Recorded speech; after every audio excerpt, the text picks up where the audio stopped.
ओम शांति। साप्ताहिक कोर्स में कल हमने जाना कि राजयोग किसे कहते हैं और मेडिटेशन करने की विधि क्या है। आज हम जानेंगे हमारे दैनिक जीवन में इस राजयोग का महत्व क्या है, अर्थात राजयोग करने से हमें व्यक्तिगत रूप से क्या फायदा होता है। इंसान का एक स्वभाव है, जहाँ से उसको कुछ प्राप्ति होती है उस कार्य को वह खुशी से करता है। तो आपको बता दें, राजयोग मेडिटेशन द्वारा हमें मुख्यतः 8 शक्तियाँ प्राप्त होती हैं। तो चलिए अभी जानते हैं वो 8 शक्तियाँ कौन सी हैं। ओम शांति। हम सभी राजयोग का अभ्यास करने वाले सभी राजयोगी हैं। ये राजयोग अति प्राचीन है, जिसका हमारे शास्त्रों में भी वर्णन है कि ये ऐसा योग है जिससे हम अपने मन के राजा बन जाते हैं। और इस राजयोग के द्वारा जब आप अपने मन बुद्धि के राजा बन जाते हैं तो आप जो भी कर्म करेंगे वो बहुत सुखदायी होगा। इस राजयोग के अभ्यास में मन को हमें परम पिता परमात्मा पर एकाग्र करना है। जब हम एकाग्र करना चाहते हैं तो कई बार हमारा मन इधर उधर जाने लगता है और हम निराश होने लगते हैं कि क्या फ़ायदा, हम तो याद करना चाहते हैं परमात्मा को, पर मन भटक रहा है।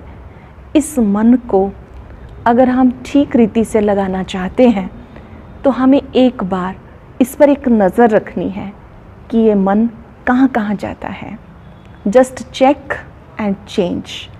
आपने चेक किया कि आपके मन में जो विचार हैं वो बहुत पुराने विचार आ रहे हैं, बीती बातों के विचार आ रहे हैं, तो प्रयास करें विचार को विचार से बदल डालें। पहले चेक करें फिर चेंज करें। देखिए, गलत विचार भी आएंगे, पास्ट के भी आएंगे। आपने विचार को विचार के द्वारा परिवर्तन करना है और इस मन के साथ एक अच्छी दोस्ती करनी है। इसको बार बार ये नहीं कहना कि ये मन कहना नहीं मानता, ये मन चंचल घोड़ा है। जैसा हम कहते गए ये वैसा ही बनता चला गया। अगर इसे सुधारना है, make your mind a best friend. आप इसके साथ बैठकर बहुत अच्छी वार्तालाप करें और जो जो इसको करना है वो उसे समझाएं। मैंने एक बहुत सुंदर बात जो बहुत लंबे काल से अपने जीवन में इम्प्लीमेंट की है, जिसके द्वारा बहुत फ़ायदा भी हुआ है, कि मन कई बार कमज़ोर विचार भी करता है। तो इस कमज़ोर विचार को ठीक करने के लिए इसको एक बात बहुत प्यार से कहनी है। वो कौन सी कहनी है कि हे मन, ऐसा करने में मेरा ही कल्याण है, इसलिए आप इस बात को ज़रूर मानो। जो इसे करना है वो इसे इंस्ट्रक्शन ज़रूर दो। एक प्रसिद्ध बात है कि एक बार एक व्यक्ति सर्दियों में भी एक्सरसाइज करने जाता था। अब सर्दियों में तो सबका एक ही मन होता है कि थोड़ी देर और सो जाओ, थोड़ी देर और सो जाओ। पर ये व्यक्ति रोज़ सुबह 5 बजे उठ के जाता था। तो किसी ने इससे पूछा कि क्या तुम्हारा मन नहीं करता कि मैं सो जाऊँ? तो इस व्यक्ति ने जवाब दिया, जी मेरा भी मन करता है मैं सो जाऊँ, बस अपने मन को मैं एक बात कहता हूँ, आज एक्सरसाइज करने जाना है, कल सोएंगे। अटेंशन, आज जाना है, कल सोएंगे। इस तरह से करके उसने अपने मन को जीता। अब जब हम सुबह उठते हैं मेडिटेशन की प्रैक्टिस के लिए, तो हो सकता है ये विचार मन में आए कि थोड़ी देर और सो जाएं। तो हमें अपने मन को बहुत प्यार से कहना है, आज प्रैक्टिस करेंगे, मेडिटेशन करेंगे, कल सोएंगे। कल तो कभी आता ही नहीं है। आप हर कल को आज में बदल रहे हैं अच्छे चिंतन के द्वारा। अपने मन के राजा बनकर इसको रोज़ अच्छा प्रोग्राम देना है कि हे मन, अब परम पिता की याद में सच्चा सुख लेना है, आनंद लेना है। अब ये बात कहने के बाद भी हो सकता है आपको अपना घर याद आ जाए, परिवार याद आ जाए, बच्चे याद आ जाएं। पुनः आप श्रेष्ठ विचार क्रिएट करेंगे। मान लीजिए आप तो शिव बाबा की याद में बैठे थे, परम पिता में मन को एकाग्र कर रहे थे, तुरंत आपको अपना बच्चा याद आ जाता है। तो उस समय आप अपने मन को एक अच्छी बात याद दिलाएंगे कि ये बच्चा भी परम पिता का बच्चा है, इसका भी कल्याण हो, ये भी परमात्मा से शक्ति प्राप्त करे। हो सकता है आपका ध्यान फैक्ट्री में चला जाए, तुरंत वहाँ पर परम पिता का आह्वान करें कि ये आपकी फैक्ट्री है, मैंने आपको समर्पित की है, आप ही इसे संभाल रहे हैं। विचार को विचार से बदलेंगे और एक अच्छे विचार के अंदर बहुत बड़ी ताकत होती है। मैं फिर से दोहराना चाहूँगी कि जब आप मेडिटेशन की प्रैक्टिस करने लगते हैं तो उसमें आपको निराश नहीं होना। आप शुरू करें 5 मिनट से, 10 मिनट से। आपको जब अंदर का सुख मिलने लगेगा तो आप अपने समय को और बढ़ाते जाएंगे, अवधि आपकी बढ़ती जाएगी। हाँ, जब हम मेडिटेशन कर रहे हैं तो ये मेडिटेशन कोई प्रार्थना नहीं है, और इस मेडिटेशन में हमें अपने मन को कोई विचार शून्य भी नहीं करना है। ना तो विचार शून्य करना है, ना ही कोई प्रार्थना करनी है, ना ही कोई हमें मंत्र जाप करना है, क्योंकि प्रार्थना और मेडिटेशन में अंतर होता है। प्रार्थना में हम अपनी बात कहते हैं, परमात्मा क्या कह रहे हैं उस बात को नहीं सुनते हैं। मेडिटेशन जो है वो 2 वे कम्युनिकेशन है, हम अपनी बात भी कहते हैं और परमात्मा की बात भी सुनते हैं। जबकि प्रार्थना में हम केवल अपनी बात कहते हैं और शांत हो जाते हैं। मेडिटेशन करना बहुत ही आसान है, क्योंकि इस मेडिटेशन में आप अपने मन को बिजी कर देंगे श्रेष्ठ विचारों में, शुभ चिंतन में, स्वचिंतन में। पहले आप आत्मचिंतन करने का अभ्यास करेंगे, जो आत्मा के 7 गुण हैं, क्योंकि हम उन्हें बढ़ाना चाहते हैं तो उनका चिंतन करेंगे। और जब आप इस मेडिटेशन की प्रैक्टिस करेंगे तो पहले आत्मा के गुणों का चिंतन, फिर उसके बाद परम पिता परमात्मा से मीठी मीठी बातचीत करेंगे, क्योंकि वो हमारे पिता, शिक्षक, सतगुरु सब कुछ हैं। तो उनके साथ बातचीत करना बहुत ही आसान है। कुछ लोग सोचते हैं कि जब हम परमात्मा से बातें करें तो क्या बातें करें। एक छोटी सी बात मुझे याद आती है कि एक बच्चा जो प्रतिदिन गाय चराता था, तो वो हर रोज़ अपनी गाय को एकांत स्थान पर छोड़कर वो स्वयं एक पेड़ के नीचे बैठ जाता था, क्योंकि वो ग्वाल बाल था। उस पेड़ के नीचे बैठकर वो आसमान की ओर निहारने लगता है और कहता है, प्रभु, जैसे मैं यहाँ पर बैठा हूँ इस पेड़ के नीचे अपनी गाय को चरने के लिए छोड़कर, मुझे लगता है आप भी कहीं ना कहीं ज़रूर बैठे होंगे। आ जाओ, थोड़ी देर मिलकर के बात करते हैं, कुछ चर्चा करते हैं। उसका ये रूटीन था कि अपनी गाय को इस तरह से छोड़ना और स्वयं पेड़ के नीचे बैठ जाना। एक दिन वहाँ से एक पुजारी निकले और उन्होंने पूछा, ए बालक, क्या कर रहे हो? तो इसने जवाब दिया, मैं भगवान से बातें कर रहा हूँ। तो उन्होंने पूछा, आपको कौन सा श्लोक आता है, कौन सा मंत्र आता है? तो बड़े सहज भाव से बच्चा कहने लगा, मुझे कोई मंत्र नहीं आता, कोई श्लोक नहीं आता। तो वो उसको लेकर के जाते हैं अपने साथ और उसको बहुत देर तक एक श्लोक याद करवाते हैं, और याद कराने के बाद अपने साथ मंदिर लेके जाते हैं और प्रभु को कहने लगते हैं प्रार्थना के समय कि आज मैंने आपका एक शिष्य बढ़ा दिया जो आपको याद करना नहीं जानता था, अब इसने श्लोक उच्चारण करना सीख लिया है। तभी आकाशवाणी होती है कि आपने मेरा शिष्य नहीं बढ़ाया, आपने मेरा एक बच्चा कम कर दिया, जो पहले मुझसे रोज अच्छी बातें करता था, मीठी मीठी बातें करता था, अब तो ये एक ही बात बोलता है, दूसरी कोई बात नहीं बोलता। तो भाव ये है कि परमात्मा हमारे स्नेह का, हमारे भावों को समझते हैं और वही भाव हमसे वो सुनना चाहते हैं। और जब हम अपने मन की बात परमात्मा से शेयर करते हैं तो हमारे मन को शक्तिशाली बना देते हैं। हमारे मन के अंदर जो कमियां हैं, कमज़ोरियां हैं, उसे वो मिटा देते हैं। तो हमें प्रयास करना है कि जब हम उनसे याद में बैठें तो मन की बातें करें, दिल की बातें करें। जब आप दिल की बात करेंगे तो आपके दिल को बहुत राहत मिलेगी, बहुत अच्छी गाइडेंस मिलेगी। ये राजयोग की दूसरी अवस्था है, परमात्मा से मन ही मन बातें करना। आप मेरे साथ हैं, आपने मेरे जीवन को खुशहाल बनाया, आपको पाकर मैं बहुत खुश हूँ। उसकी कंपनी को एंजॉय करना, उनसे बातें करना, ये राजयोग की सेकंड स्टेज है। धीरे धीरे जब हम और आगे बढ़ते हैं तो तीसरी अवस्था आती है जब इस शरीर को भी भूलकर हम बिंदु बनकर उस महाज्योति के प्यार में समा जाते हैं।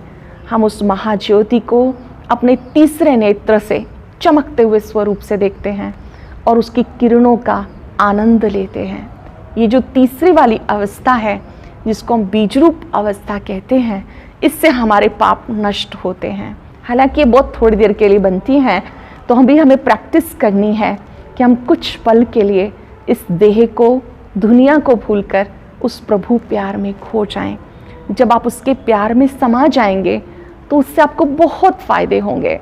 उसको याद करने से इतनी शक्ति मिलती है कि आपके संबंधों में मधुरता आनी शुरू हो जाती है। आपका जो पारिवारिक जीवन है वो बहुत अच्छा बन जाता है, क्योंकि आप इस राजयोग के द्वारा बहुत बड़ी चीज़ सीखते हैं, एडजस्ट करना, परिवार को जोड़ करके रखना। नहीं तो आज हम देखते हैं छोटी छोटी बातों में परिवार टूट रहे हैं। किस लिए? एक बहुत बड़ा क्वेश्चन मार्क है, मैं सहन क्यों करूं, मैं क्यों झुकूं। तो राजयोग हमें सिखाता है कि अगर हम थोड़ा सा झुक जाते हैं, मोल्ड हो जाते हैं, हमारा परिवार सुखी हो जाता है, तो इसमें क्या नुकसान है। वैसे भी कहते हैं झुकता वही है जिसमें जान होती है, अकड़े रहना मुर्दे की पहचान होती है। वो छोटे होते मैंने एक कहानी पढ़ी थी कि एक पुल था और उसमें एक समय में एक ही जीव जा सकता था। एक बकरी इधर से आ रही थी, एक बकरी इधर से आ रही थी। अगर वो दोनों इकट्ठे निकलती हैं तो वो गिर जाएंगी, मर जाएंगी। पर उस बकरी ने बहुत समझदारी की। इधर वाली जो बकरी थी वो लेट गई, जब ये लेट गई तो चली गई ये वाली, और जब ये चली गई तो ये भी उठकर चली गई। तो मैं बहुत बार सोचती हूँ कि वो तो बकरियाँ थी, उन्होंने एक दूसरे की जान बचा दी। और आज हम इंसान होकर के भी एक दूसरे की जान नहीं बचाते, परिवार नहीं बचाते, परिवार टूट रहे हैं, घरों में अशांति हो रही है। किस लिए? मैं क्यों झुकूं। राजयोग हमें सिखाता है कि जो बुद्धिमान है वो झुकना जानता है, मोल्ड होना जानता है। अच्छा, वैसे भी सही विद्या क्या है, सही शिक्षा क्या है? शिक्षा विनम्रता प्रदान करती है। और अगर हमारा अभिमान बढ़ रहा है, अगर हमारे मन के अंदर ईगो बढ़ रहा है, तो वो शिक्षा का सही स्वरूप नहीं हुआ। हम शिक्षित तो हो जाते हैं पर दीक्षित नहीं होते हैं। शिक्षा हमें ये सिखाती है, स्पेशली जो राजयोग की शिक्षा है वो हमें सिखाती है कि अगर कहीं मोल्ड होना है, कहीं झुकना है, टेक इनिशिएटिव। अगर हम अपने परिवार को स्वर्ग बनाना चाहते हैं तो हमें एक दूसरे के साथ मिलजुल के चलने की कला आनी चाहिए। इसलिए राजयोग का अभ्यास अपने परिवार में सबके साथ मिलके बैठ के करना भी बहुत ज़रूरी है कि व्यक्ति के अंदर स्वाभाविक रूप से ये बात आती है कि मुझे अपने संबंधों को मधुर बना के रखना है। कोई कैसा है, कोई कैसा है, हर एक को प्यार के साथ स्वीकार करना है और उनके साथ मिलके चलना है। देखिए, कोई भी विचारों में हमारा मतभेद हो सकता है, कोई बड़ी बात नहीं है, पर मनभेद नहीं होना चाहिए। इस राजयोग का अभ्यास इसलिए भी करना आवश्यक है कि इस राजयोग के द्वारा हम अपने मन में एक बात सीख जाते हैं कि किसी भी विपरीत परिस्थिति में आपको स्टेबल रहना है। ध्यान देंगे हम इस बात पर कि हमारे चारों ओर जो वातावरण है वो बहुत नेगेटिव है, लोगों का संग भी ऐसा है, तो ऐसे में हमें सदा सकारात्मक बन के रहना है। जो पॉजिटिविटी है वो आपका सुरक्षा कवच है। अगर आप पॉजिटिव थिंकिंग रखते हैं, पॉजिटिव एटीट्यूड रखते हैं, तो आप कैसी भी परिस्थिति में स्वयं को बचा सकते हैं। नहीं तो बहुत जल्दी लोग जीवन से निराश हो जाते हैं और उनकी सुसाइडल टेंडेंसी बढ़ जाती है। उनको लगता है कि मर जाना तो बहुत अच्छा है। राजयोग हमें सिखाता है बोझ मुक्त हो जाइए, अपने बोझ भगवान को दे दीजिए। अगर कोई बोझ है भी सही तो उसे उठा करके चलने की ज़रूरत नहीं है, क्योंकि सर्व समर्थ परमात्मा आपके साथ है। मुझे एक छोटी सी बात याद आती है कि एक व्यक्ति अपने जीवन से इतना निराश हो गया कि उसने बहुत बार योजना बनाई कि मैं मर जाऊं तो ज़्यादा अच्छा है। और उस मरने की योजना में वो कभी सोचता है कि मैं छलांग लगा दूं, कभी सोचता है कि कोई मेडिसिन लेके मर जाऊं, लेकिन वो जो कुछ भी सोचता है वो कर नहीं पाता। एक दिन सोचते सोचते सो जाता है, और जब वो सोता है तो उसको अपने इष्ट देव दिखाई देते हैं। तो वो पहली बात बोलता है कि इष्ट देव, आप मुझसे मिलने आए, ये बहुत अच्छी बात है, लेकिन मुझे मेरा आइडिया बदलने के लिए मत कहना, मैं अपना आइडिया बदलने वाला नहीं हूँ। तो इष्ट देव ने कहा कोई बात नहीं, अगर तुम्हें मरना ही है तो मेरा एक काम करके मर जाओ। तो कहते हैं कहिए इष्ट देव। तो इस व्यक्ति को इष्ट देव ने कहा कि बहुत बड़े बड़े ये टोकरे रखे हैं, आपने इनको उठा करके थोड़ी सी दूरी पे रख के आना है। तो ये व्यक्ति जिसके मन में सुसाइडल थॉट्स चल रहे थे, मरने की योजना चल रही थी, उठाने की कोशिश करता है, लेकिन कोई भी टोकरा उससे उठाया नहीं जाता। तो वो पूछता है इष्ट देव ये टोकरे किसके हैं, और ये टोकरे जिनके हैं क्या ये लोग जिंदा हैं? तो इष्ट देव ने जवाब दिया कि हाँ, ये जो टोकरे हैं ये आप जैसे मृत्यु लोक के लोगों के ही टोकरे हैं, बस अंतर इतना है उन्होंने टोकरे मुझे दे दिए और तुम हो जो टोकरे उठाए उठाए फिर रहे हो। तो इस व्यक्ति को अपनी गलती समझ में आती है कि मैं अनावश्यक ये विचार अपने मन में कर रहा हूँ कि मैं मर जाऊँ तो अच्छा है, मैं भी अपने टोकरे, बोझ के टोकरे, चिंताओं के टोकरे अपने इष्ट देव को दे सकता हूँ। तो हम सबको ये बात समझनी है कि परमात्मा जो सर्व समर्थ है वो हम सबके बोझ उठाने के लिए तैयार है। अपने आप से पूछे कि क्या मैं सच्चे दिल से अपनी चिंताएं, अपने बोझ भगवान को देने के लिए तैयार हूँ? परमात्मा को बोझ देने से आप सदा प्रसन्न रहेंगे। और राजयोग हमें सिखाता है बी लाइट, इतने हल्के रहिए आप, सब कुछ करें, कर्तव्य से पलायनवाद नहीं होना चाहिए। आप अपने कार्य भी करें, अपनी जिम्मेवारियां भी निभाएं, लेकिन अनावश्यक सोच, अपनी चिंताएं वो सब परमात्मा को दे दें।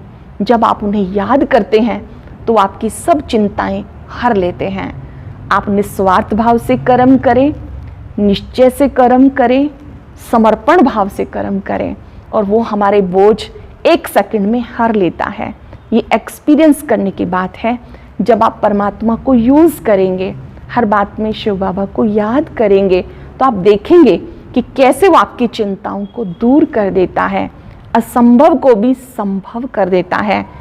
अगर आप चाहते हैं कि मैं अपने बोझ से मुक्त हो जाऊं, तो आप निश्चय से शिव बाबा को याद करें, परमात्मा को याद करें, और उनके अपने मन के टोकरे, बोझ उनको दे दें। बहुत से लोग ना तो देना ही जानते हैं और ना ही उठाने की आदत है, और उठाने तो चाहिए भी नहीं।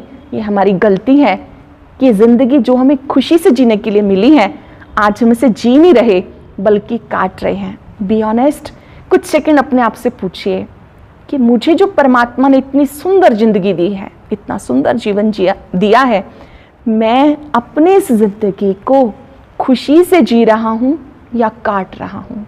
आपको अंदर से जवाब मिलेगा कि जितनी खुशी से जीना चाहिए उतनी खुशी से नहीं जी रहे।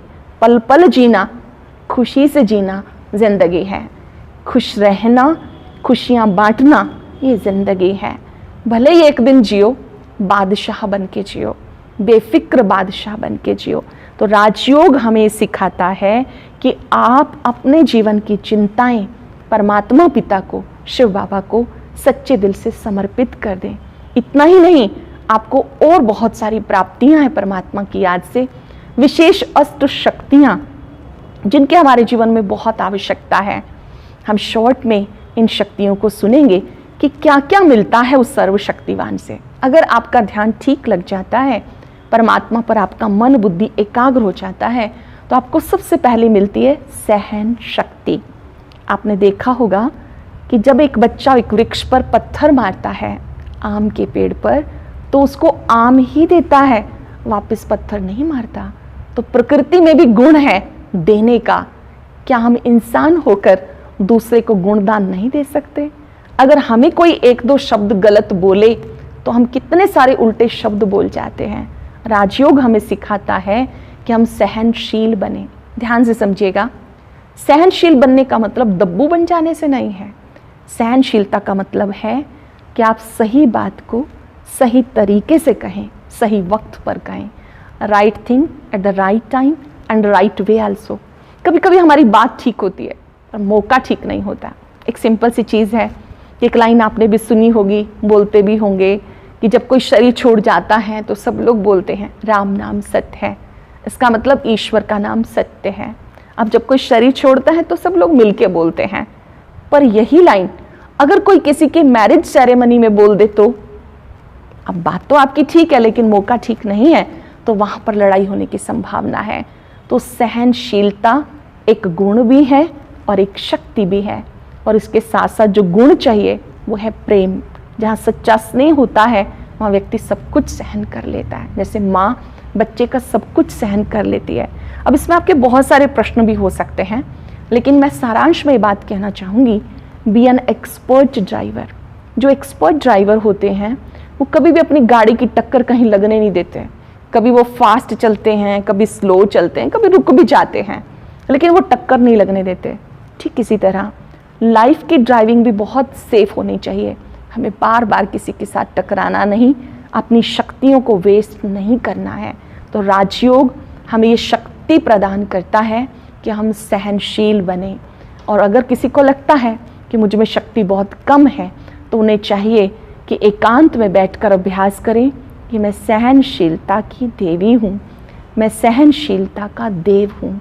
एक दूसरी शक्ति जो हमें योग से प्राप्त होती है वो है समाने की शक्ति।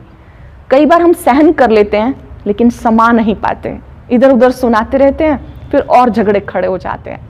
जैसे एक समुद्र में आप कितना ही किचड़ा फेंके वो या तो समा लेता है या किनारा कर लेता है। ऐसे जो राजयोगी हैं प्रभु को याद करते हुए वो अच्छी बातें हैं तो अपने जीवन में समा लेता है, अगर कोई नेगेटिव बात है तो एक कान से सुनी और दूसरे से निकाल देता है।